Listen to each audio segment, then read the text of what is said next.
Kembali ke channel Nusapida Farm. Kali ini saya akan berbincang-bincang lagi dengan petani rumput laut di Nusapida. Tepatnya di Banjar Angkal, Desa Suane, Nusapida. Pak Bawe. Ya, Pak, itu dari kapan bertani rumput laut, Pak? Dari lama udah. Dari lama? iya. Dari tahun berapa? Lama sekali, tahun berapa tuh? Lupa saya. Pada bude anaknya umur berapa 24. sekarang? Kemudian waktu bertani rumput laut Iya, dari kawin udah oh, tuh. berarti 24 tahun dulu ya? Lebih lah. Oh, 25 tahun. Ya, Tapi sempat berhenti, Bu. tempat. Kapan? Nih, duduk satu. Pada saat rame.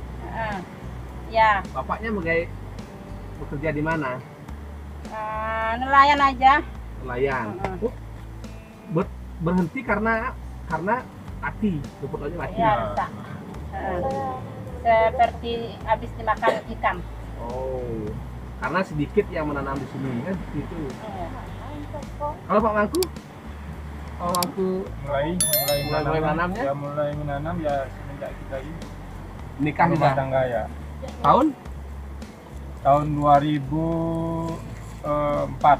2004, berarti 2004 itu kurang lebih sudah 17 tahun. Wah, lumayan. Nah, dari pengalaman selama itu, kalau per peta isi berapa anunya?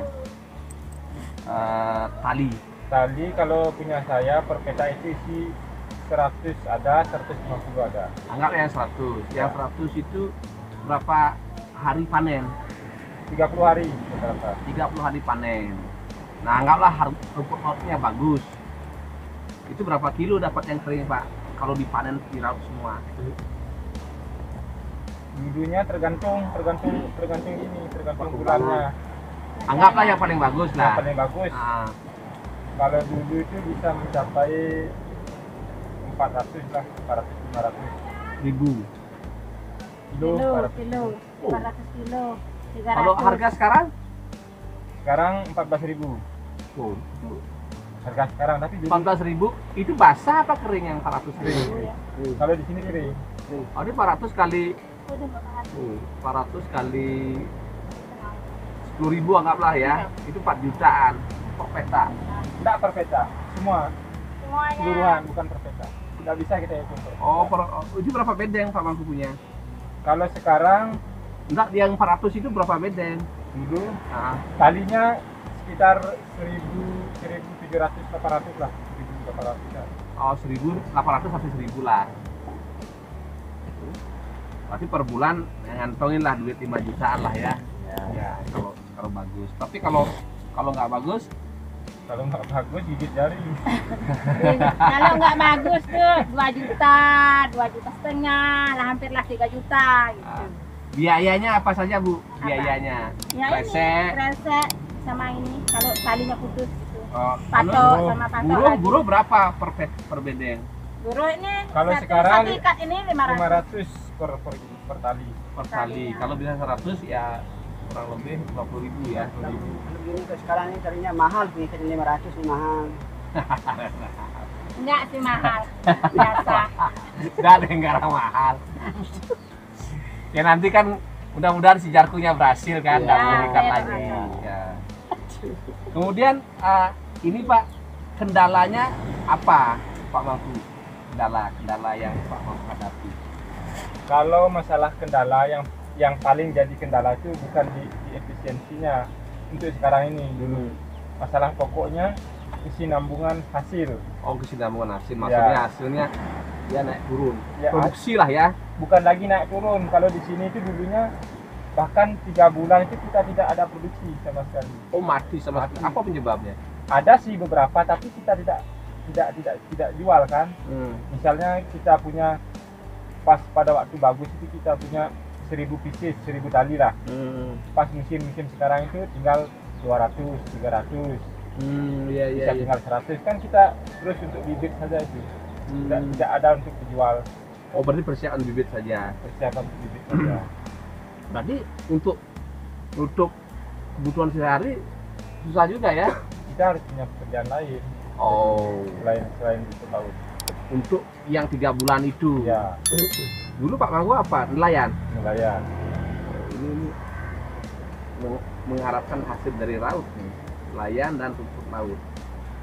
Ya, ini rentan sih ini kan. Nah kemudian kalau misalnya selain tadi dikatakan hasilnya itu penyebabnya gelombang yang keras apa rusak dia? Dari hasil analisa saya, Ya. karena kita kan bertahun-tahun mengalaminya kan, Iya tadi disebutkan. pasti kita menganalisanya. Begini, pada bulan-bulan ini, selalu bulan-bulan ini yang jadi gini ya, jadi masalahnya. Karena pas bulan ini pasangnya terlalu tinggi Di siang hari. siang hari, pasangnya terlalu tinggi, ombaknya juga agak besar.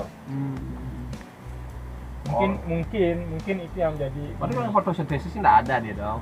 Ya dari gininya, Logikanya kan itu. seperti itu.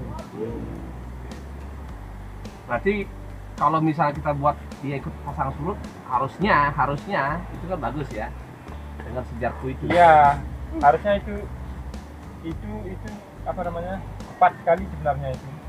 Tinggal sekarang teknis patoknya yang harus Tinggal kuat, itu kan, aja, gitu ya. patoknya, bagaimana caranya gitu, Ini Pak supaya kuat. Pak Bau harus kuat pasangnya gitu loh. Mau ya? Iya. Mudah-mudahan. Amin. Nah, kemudian Pak Mangku itu menyebabkan Ya, amin. kemudian masalah berikutnya ini kan di sini juga kemarin yang sempat diskusi, ini kan ada rumah kayak dulu nih. Ya. Ada rumah. Dia kan sampai ke sini, berarti kan kedalaman air laut itu tiap tahun kan naik dia. Nah, ya. Itu juga penyebab. Ya jelas lah, karena rumput laut ini untuk jenis katoni ini faktor utamanya adalah ketinggian air laut. Berarti karena sekarang tinggi air laut sudah beda dengan yang dulu. Tentu ada perubahan, misalnya dulu di tempat-tempat yang bagus rumput lautnya, sekarang Dalam dia. dalam dia dan tidak bagus. Sekarang cari tempat-tempat yang baru yang di pinggir-pinggir itu. Nah sekarang Oh ini agak yang di pinggir bagus Ya. kan. Oh. Jadi bahasa diri di tengah lah. Di tengah tuh jelek, dari sisi itu bagus. Di Semaya kenapa masih bagus? Karena di sana lebih dangkal kan seperti itu. Airnya sedang. Sedang. Kemudian apa usaha-usaha yang dilakukan selama ini? Apakah hanya begitu-begitu saja? Tidak ada nggak langkah-langkah inovasi selama ini? untuk inovasi sama sekali belum ada, karena begini, inovasi jelas harus ada budget anggarannya untuk inovasi, sedangkan kita sebagai petani otomatis hanya memikirkan rumah tangga saja, tidak ada biaya anggaran untuk berinovasi ya.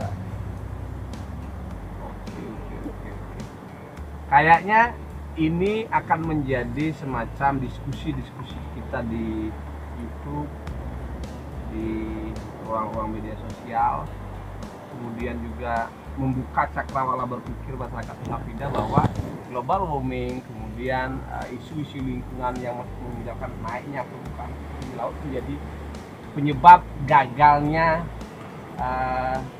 pertanian kan seperti Ya. itu. Tidak hanya di laut Pak, di darat juga begitu, karena perubahan iklim itu harusnya hujan menjadi tidak hujan, kan polusi ini menjadi catatan ini.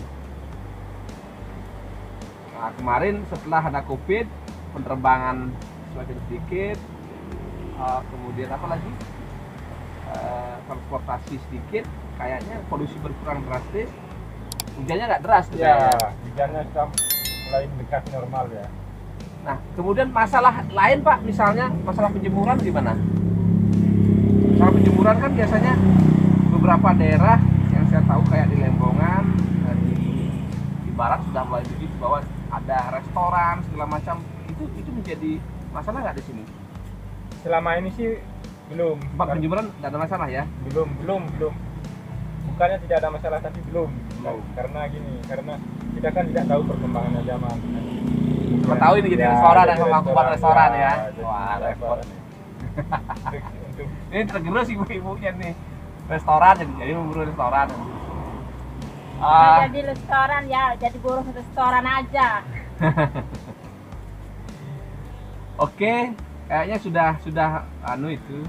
Mudah-mudahan ini kita coba untuk push terus inovasi sistem jaring kotak apung berhasil.